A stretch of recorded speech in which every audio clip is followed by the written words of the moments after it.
2026వ సంవత్సరంలో మీ యొక్క రాశి వారందరికీ కూడా ఏ రాశి వారైతే ఆ రాశి వారికి సంపూర్ణమైనటువంటి జాతకాన్ని నేను చెప్పబోతున్నాను. ప్రొఫెసర్ డాక్టర్ మల్లపూడి సత్యనారాయణమూర్తిని, వరల్డ్ నెంబర్ 1 ఆస్ట్రాలజర్ని. కాబట్టి ఇక్కడ మన యొక్క ముందు ఏంటంటే డూప్లిసిటీని మీరు చెక్అవుట్ చేసుకోండి.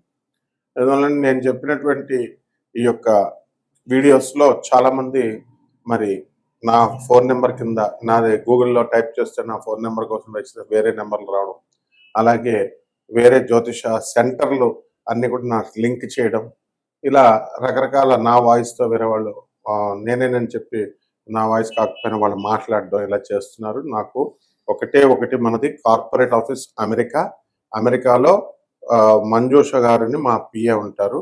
ఆమె పర్సనల్ సెక్రటరీ అండ్ ఆమె మొత్తం అపాయింట్మెంట్స్ అన్ని చూసుకుంటారు. కాబట్టి ఇంకా ఎక్కడ కూడా మీరు చూసుకోవాల్సినటువంటి అవసరం లేదు. ముందుగా వసుదేవసుతం దేవం కంస చాణూరమర్దనం దేవకి పరమానందం కృష్ణం వందే జగద్గురుం. కృష్ణం వందే జగద్గురుం, అర్జునం వందే జగదేక వీరం.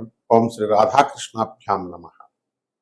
మనకి 2026 సంవత్సరం మొత్తంలో కొన్ని వింతలు విశేషాలు మనకి జరగబోతున్నాయి. ఆకాశంలో డైరెక్ట్ నేకెడ్ ఐతో మీరు చూసుకోవచ్చు.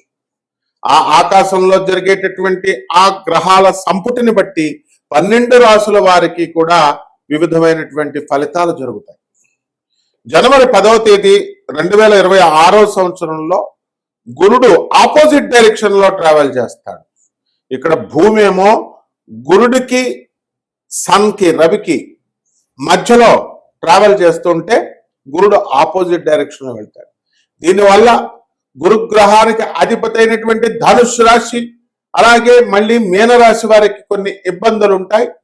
అలాగే ఎవరైతే అర్ధాష్టమ తర్వాత అష్టమ గురువులు నడుస్తున్నారో వాళ్ళకి కొన్ని పోలీస్ స్టేషన్లు, కోర్టు కేసులు ఇలాంటివన్నీ కూడా సూక్ష్మంగా మనం విశ్లేషణ చేయడం జరుగుతుంది. అలాంటి కేసులు ఉంటాయి. ఇక రెండవది మార్చి 24, 25 తేదీ కింద 2026 సంవత్సరంలో శుక్రుడు క్రిసెంట్ మూన్ ఆ చంద్రుడికి దగ్గరగా, చంద్రవంకకి దగ్గరగా వెళ్తున్నాడు. వెళ్ళి అక్కడ మీరు నేకెడ్ ఐతో కళ్ళతో చూడొచ్చు. శుక్రుడు చంద్రుడితో వెళ్ళడం వల్ల ఎవరైతే భార్యలు వదిలేసి భర్తలు వెళ్ళిపోయారో అటువంటి వారు అందరూ కూడా మళ్ళీ తిరిగి రావడం జరుగుతుంది. అలాగే అత్తగారులతో ఫైటింగ్లు, అలాగే కోర్టు సమస్యల్లో ఆడవాళ్ళ వల్ల ఇబ్బందుల పాలైనటువంటి వాళ్ళు, ఉద్యోగంలో అనవసరమైనటువంటి కేసులు పెట్టినటువంటి ఆడవాళ్ళంతా కూడా కొన్ని రాశుల వారికి విత్డ్రా చేయడం జరుగుతుంది. వృషభ రాశి అలాగే మకర రాశి వారికి. అందువల్ల ఇలాంటివన్నీ కూడా రీసెర్చ్ చేసి చెప్పినటువంటివన్నీ కూడా చాలా జాగ్రత్తగా వీడియో లాస్ట్ వరకు వినండి దయచేసి. అలాగే జూలై 4, 2026 సంవత్సరంలో కుజుడు, రాహువు, యురానస్ ప్లానెట్ ఇవి కంజంక్షన్ కలుస్తున్నాయి. కాబట్టి వీటి వల్ల మనకి అంతర్యుద్ధాలు, కుటుంబంలో సోదరులు ఒకరినొకళ్ళు ఆస్తుల పెంపకాల్లో నీకు ఎక్కువ వచ్చింది నాకు తక్కువ వచ్చింది అని చెప్పి గొడవలు, వచ్చినటువంటి పెద్ద మనుషులు కూడా సరిగ్గా తీర్పు చెప్పలేక అమ్ముడైపోయారనేటటువంటి అనుమానాలు, సోదరుల దత్తలు, ఇలాంటివన్నీ కూడా చెప్పడం జరుగుతుంది. అది ఏ రాశి వారికి? మేషరాశి వారికి, సింహరాశి వారికి ఉంటుంది. ఇలా కొన్ని చూస్తూ ఉండాలన్నమాట. అలాగే సెప్టెంబర్ 25, 26 తారీఖుల్లో 2026 సంవత్సరంలో Neptune will be opposite direction లో వెళ్తాడు. కేతు ఆపోజిట్ డైరెక్షన్ లో, and he will be visible all the night. రాత్రంతా కూడా మీరు నేకెడ్ ఐతో చూడొచ్చు. దీనివల్ల మనకి ఈ యొక్క కన్యా రాశి వారికి అందరికీ కూడా మనకి విదేశీ యోగాలు వస్తాయి. చాదస్తం బాగా పెరుగుతుంది. అండ్ మీ తండ్రి తరపు బంధువులందరూ కూడా దూరపు మరణ వార్తలు వినడానికి అవకాశాలు ఉంటాయి. అలాగే ఈ యొక్క 6 ప్లానెట్స్ ప్యారేడ్ అనేటటువంటిది జరుగుతుంది. ఎప్పుడు? జనవరి మనకి ఫిబ్రవరి 28, 2026 సంవత్సరంలో. అక్కడ బుధుడు, శుక్రుడు, గురుడు, శని, యురానస్, నెప్ట్యూన్ గ్రహాలు ఇవన్నీ కూడా మనకి ఒకే అలైన్మెంట్ లోకి రావడం జరుగుతుంది. ప్యారెడ్ లాగా వెళ్ళబోతోంది. కాబట్టి ఈవినింగ్ స్కైలో మీరు వీటిని చూడొచ్చు. దీనివల్ల భార్యలు వదిలేసినటువంటి వాళ్ళు, భార్య బాధితులు, భార్యకి లేదా భర్తకి ఒకళ్ళపైన ఒకళ్ళ అనుమానాలు ఉన్నటువంటి వాళ్ళు, వీళ్ళ మీద ఉన్నటువంటి కేసుల్లో ఉన్నటువంటి వాళ్ళంతా కూడా మీరు నాన్ కాంప్రమైజింగ్ యాటిట్యూడ్తో ముందుకు వెళ్ళడం జరుగుతుంది. మరి ఈ యొక్క కుంభరాశి వారికి అలాగే ఈ యొక్క మిథున రాశి వారి గొడవలు మాత్రమే పరిష్కారం అవుతాయి. కర్కాటక రాశి వారికి ఇంకా కోర్టు కేసులు అవన్నీ కూడా కంటిన్యూ అవుతాయి. అలాగే జనవరి 9, 2026 సంవత్సరంలో మనకి గురుడు రీచింగ్ ఆపోజిట్ డైరెక్షన్ లో వెళ్తున్నాడు. And he is approaching closest to the earth, భూమికి దగ్గరగా వెళుతున్నాడు. సో దీనివల్ల మనకి పెళ్లి కానటువంటి వాళ్ళకి మనకి వివాహాలు అనేటటువంటి కొన్ని రాశుల వారికి కుదురుతాయి. కానీ మనకి శుక్ర మూఢమి ఫిబ్రవరి 1వ తేదీ 2026 సంవత్సరం వరకు జరుగుతుంది కాబట్టి వివాహాలు కావు. అందువలన ఈ రాశి వారికి, వృశ్చిక రాశి వారికి, అలాగే చక్కగా ఈ యొక్క మేష రాశి వారికి వివాహాలు ఖాయమవుతాయి. అలాగే ఫిబ్రవరిది అయిపోయిందండి. ఏప్రిల్ 18, 2026 సంవత్సరంలో కూడా అలైన్మెంట్ ఆఫ్ 4 ప్లానెట్స్ జరుగుతాయి. శని, కుజుడు, బుధుడు అండ్ నెప్ట్యూన్ 4 కూడా ఒక రాశిలోకి రావడం జరుగుతాయి. కాబట్టి ఇక్కడ ఆస్తుల పంపకాలు మీ అత్తగారుల తరపు నుంచి మీకు రావాల్సినటువంటి ఆడవాళ్ళకి ఏమన్నా మా ఆడబిడ్డలకి ఇచ్చేస్తున్నాడండి ఆస్తులు అనేటటువంటి వాళ్ళకి ఆస్తులు మీకు రావడం జరుగుతాయి. అదేవిధంగా ఉద్యోగం రానటువంటి వాళ్ళందరికీ కూడా ఉద్యోగాలు మీకు రావడం జరుగుతాయి. అలాగే జనవరి 9న 2026 సంవత్సరంలో శుక్రుడు, చంద్రుడు కలుస్తారు. ఆగస్టు 12వ తారీఖున 6 ప్లానెట్స్ అలైన్మెంట్ లో ఉంటాయి. అలాగే ఆగస్టు 12, 2026 సంవత్సరంలో, అలాగే అక్టోబర్ 2026లో కూడా మనకి గురుడు, యురానస్ గురుచండాల యోగం పట్టబోతోంది అక్టోబర్ 2026 సంవత్సరంలో. అలాగే నవంబర్ 14, 2026 సంవత్సరంలో మనం మార్నింగ్ అలైన్మెంట్ ఆఫ్ 4 ప్లానెట్స్ జరుగుతాయి. బుధుడు, శుక్రుడు, కుజుడు, గురుడు ఇవన్నీ కూడా మార్నింగ్ మీరు చూడగలుగుతారు. వీటి వల్ల మీకు ఎలా అంటే ఉద్యోగాలు, క్యాంపస్ ఇంటర్వ్యూస్ లో మీరు సెలెక్ట్ అవ్వడము, అలాగే రెసెషన్ పీరియడ్ లో కొంతమంది ఉద్యోగాలు పోయినటువంటి కొన్ని రాశుల వారికి ఉద్యోగాలు రావడం, మీన రాశి వారికి, అలాగే మకర రాశి వారికి ఇలాంటివన్నీ కూడా జరుగుతాయి. కాబట్టి ఇప్పుడు మనం ఏం చేద్దామంటే ఈ 12 రాశుల వారికి కూడా విడివిడిగా ఒక్కొక్క రాశి వారికి ఏమి జరుగుతుందో సంపూర్ణంగా 2026 సంవత్సరంలో సంపూర్ణ జాతక విశ్లేషణ చేద్దాం. దీన్ని నాసా రిపోర్ట్స్ ని బట్టి మనకి లైవ్ రిపోర్ట్స్ అండి. ఇది ఏదో పీడిఎఫ్లు చూసి చెప్పడం లేదా ఏదో మామూలుగా పంచాంగాలు ఇవన్నీ వేయడం అట్లా కాకుండా ఇది నాసా లైవ్ రిపోర్ట్స్ ని మనం ఇచ్చేటటువంటి data velocity of the planets ను కూడా తీసుకొని, అలాగే మా గురుదేవులైనటువంటి ప్రాచీన గురుదేవులు మధుర కృష్ణమూర్తి శాస్త్రి గారు లాంటి లెజెండ్స్ వాళ్ళంతా మహానుభావులు. శకుంతలాదేవి లాస్ట్ 10 years మా దగ్గరికి వచ్చేవారు, మా గురువు గారి దగ్గరికి. ఆ విధంగా అలాగే బెంగళూరు వెంకటరామన్ గారు వీళ్ళంతా కూడా. కాబట్టి మహానుభావుల యొక్క వాళ్ళందరి యొక్క ఆశీర్వాదంతో నేను మీకు రాజమండ్రి అంటేనే జ్యోతిష శాస్త్రం, విజయవాడ, రాజమండ్రి, గొల్లపూడి, మోహన్ పబ్లికేషన్స్ ఇవన్నీ కూడా మా చిన్ననాటి నుంచి అక్కడ ఉన్న పుస్తకాలన్నీ కూడా మేము చూసి మొత్తం పండితులంతా అక్కడికి వచ్చేవారు. కాబట్టి మీరంతా ఏం చేస్తారంటే మేము నాన్ కమర్షియల్ ఆస్పెక్ట్, ఇది అత్యంత చాలా ఖరీదైనటువంటి జ్యోతిష శాస్త్రం చెప్పాలంటే, ఎందుకంటే మోడర్న్ సైన్స్ ని ఏన్షియంట్ సైన్స్ ని బ్లెండ్ చేసి చెప్తున్నాను. కానీ మేమేం చేస్తున్నాము ఇప్పుడు అందరికీ జ్యోతిషం తెలుసుకోవాలనేటటువంటి సరదా ఆసక్తి ఉంటుంది. అందువలన వ్యాపార దృష్టితో కాకుండా నాన్ కమర్షియల్ ఆస్పెక్ట్ తో కొంతమంది అనాథ పిల్లలకి, సాధువులకి, ఆ తర్వాత ఈ యొక్క వీళ్ళకి మా ఆశ్రమాల్లో ఉన్నారు, ఆనంద్ మార్గ ఆశ్రమంలో అనాథ పిల్లలు, సాధువులు, తర్వాత పేదవారు, వికలాంగులు, ఇటువంటి వారికి మీరు దాన ధర్మాలు చేసుకోవాలా. అలా చేసుకున్నప్పుడు మాత్రం అవుతుంది. మేము మా ఆశ్రమానికి సపోర్టివ్ గా మేము ఈ వీడియోస్ అనేటటువంటి చెప్తున్నాం. కాబట్టి ఎవరికైనా ఈ కోట్ల మందికి కామన్ ప్లాట్ఫామ్ మీద చెప్తాం కాబట్టి ఆ జాతకాలు అవి కామన్ గా ఉంటాయి. రాశి ఫలాలు వ్యక్తిగతంగా తెలుసుకోండి. మీరు వ్యక్తిగతంగా మీ జీవితంలో ఎప్పుడు ఉద్యోగాలు వస్తాయి, ఎప్పుడు మీకు పెళ్లిళ్ళు అవుతాయి, ఎప్పుడు మీరు కోర్టు కేసులు గెలుస్తారు, ఎప్పుడు జైలుకి వెళ్తారు, ఎప్పుడు బయటకు వస్తారు, ఇలాంటివన్నీ కూడా మేము చెప్పడానికి రెడీ. శుభమస్తు. ధనుస్సు రాశి, ధనుస్సు రాశి వారికి అందరికీ కూడా మనకి రాహు అద్భుతంగా ఉన్నాడండి.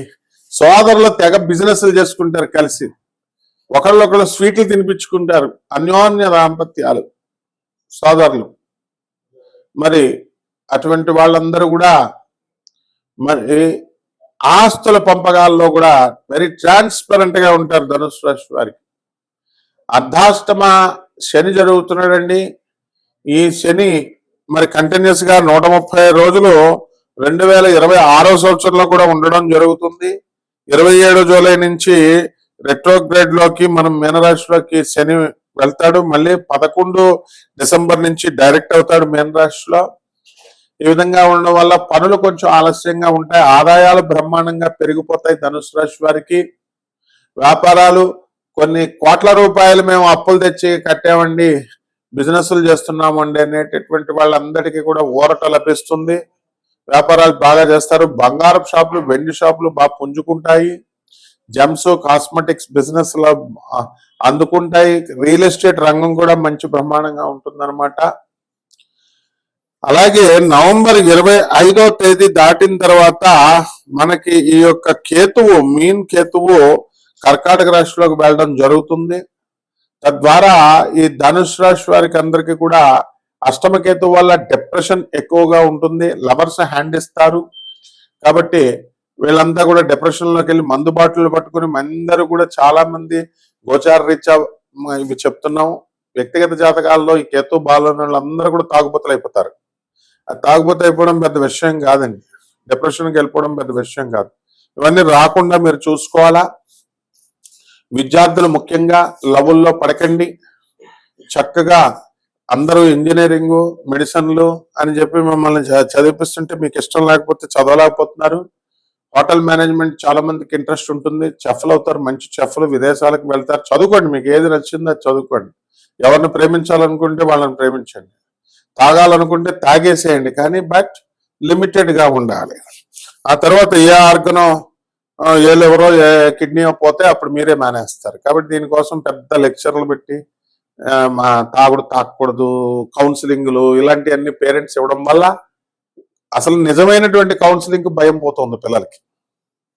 భార్యాభర్తలకు విడిపోయినటువంటి వాళ్ళకి ఎంతమందికి పోలీసు వాళ్ళు పాపం కష్టపడి లాయర్ల చేత, తర్వాత సోషల్ యాక్టివిస్టుల చేత, వీళ్ళ చేత కౌన్సిలింగ్ కల్పిస్తే ఎవడింటున్నాడండి? వినడం లేదు. This is not at all good symbol. You know, ధనుసు రాశి వాళ్ళ వ్యాపారాలు అద్భుతంగా ఉంటాయి. బట్టల వ్యాపారాలు, హోటల్ వ్యాపారాలు ఇవన్నీ కూడా పుంజుకుంటాయి మీకు. అలాగే మీరు అనుకున్న పనులు అనుకున్నట్టు సాధిస్తారు. కిరాణా షాపులు, డిపార్ట్మెంటల్ స్టోర్లు ఇవన్నీ కూడా, ఎలక్ట్రానిక్ మీడియాలో కూడా. ఇప్పుడు ఇంతకు ముందు ఎవరైనా పట్టు వదలనటువంటి వాళ్ళని ఏమంటామండి? విక్రమార్కుడు అంటాం. పట్టు వదలని విక్రమార్కుడు అంటాం. డిజిటల్, ఇప్పుడు కలియుగ దేవుడు వెంకటేశ్వర స్వామి ప్రోటోకాల్ దేవుడు అయిపోయాడు, డిజిటల్ దేవుడు అయిపోయాడు. అలాగే పట్టు వదలనటువంటి వాడిని పట్టు వదలని విక్రమార్కుడు అన్నాడు, పట్టు వదలని గాంధీ అంటారు. ఆ విధంగా ఎలక్ట్రానిక్ రంగానికి మరి ఒక వన్నె తీసుకొస్తారు 2026 సంవత్సరంలో ఎలక్ట్రానిక్ రంగంలో ఉన్నటువంటి వాడు. అలాగే రైతులు కూడా బ్రహ్మాండంగా మీరు సక్సెస్ అవుతారు. ఆదాయాలు పెరుగుతాయి, ఖర్చులు పెరుగుతాయి. ఆదాయాలు పెరిగినప్పుడు ఖర్చులు పెరుగుతాయి. చుట్టాలు వస్తారు. బెల్లం చుట్టూ ఏగలు రాకపోతే ఎవరు వస్తారండి? మా పిల్లలకి పెళ్ళిళ్ళు అవ్వట్లేదండి అంటే ఎట్లా అవుతాయి? మొట్టమొదటిగా వివాహానికి ఏమంటే మీ అబ్బాయికి ఉద్యోగం ఉందా అండి అని అడిగారు ఓ పూజారిని. ముందు పూజారి ఉద్యోగం చేస్తున్నాడు. పూజారికి రైతులకి సంబంధాలు ఇవ్వట్లేదు. సరే సొంత ఇల్లు ఉందా అన్నారు. సొంత ఇల్లు ఉందా అని చెప్పేసి చాలా మంది పాపం మగపెళ్లి వాళ్ళు ఇల్లు కొంటున్నారు, లోన్లు ఇస్తున్నారు కదా బ్యాంకులు, ఏదోగో అపార్ట్మెంట్ తీసుకుంటున్నారు. నెక్స్ట్ క్వశ్చన్ ఏమని అడుగుతారు తెలుసా? వీళ్ళు పెళ్లి వాళ్ళు అపార్ట్మెంట్ కొన్నప్పుడు జ్యోతిష్కుల మాట వినరు వీళ్ళు. ఇంకా పెళ్లి అయిపోతుంది అనుకుంటారు. ఆ తర్వాత ఏమంటారు? తల్లిదండ్రులు ఎంతమంది ఉంటారండి? తల్లిదండ్రులు పిల్లతోనే ఉంటారండి, కొడుకుతోనే ఉంటారండి అని అడుగుతారు. ఎక్కడ పోతారా బుద్ధి లేని వెదవల్లరా అని చెప్పేసి పెళ్లిళ్ళు ఇవ్వట్లేదు. రైతులకి, పూజారులకి పిల్లల్ని ఇవ్వట్లేదు. ఈ మారండి. ఇవన్నీ కూడా రాహు వల్ల వస్తున్నాయి ఇవన్నీ కూడా. కాబట్టి పరిహారాలు చేసుకోండి. ఆ పరిహారాల్లో మీరు ధనుసు రాశి వారికి శని జపం చేయండి, శని స్తోత్రాలు చదవండి. శనికి కిలోంపావు నల్ల నువ్వుల్ని, నల్లని వస్త్రాన్ని ఇచ్చి పేద బ్రాహ్మణులకి శనివారం నాడు ఉదయం 8 గంటలకి దానం చేసుకోండి. రావి చెట్టు చుట్టూ ప్రదక్షిణాలు చేస్తూ ఓం శనేశ్వరాయ నమః అంటూ చేయండి. అలాగే చక్కగా ఈ యొక్క దత్తాత్రేయ ఓం దత్తాత్రేయ నమః అంటూ దిగంబరా దిగంబరా శ్రీపాదవల్లభ దిగంబర దిగంబరా దిగంబరా నృసింహ సరస్వతి దిగంబర దిగంబరా దిగంబరా బ్రహ్మ విష్ణు మహేశ్వర నృసింహ సరస్వతి దిగంబర దత్తాత్రేయ దిగంబర అంటూ రావి చెట్టు చుట్టూ మేడి చెట్టు చుట్టూ ప్రదక్షిణాలు చేయండి. బ్రహ్మాండంగా ఉంటుంది. శుభమస్తు.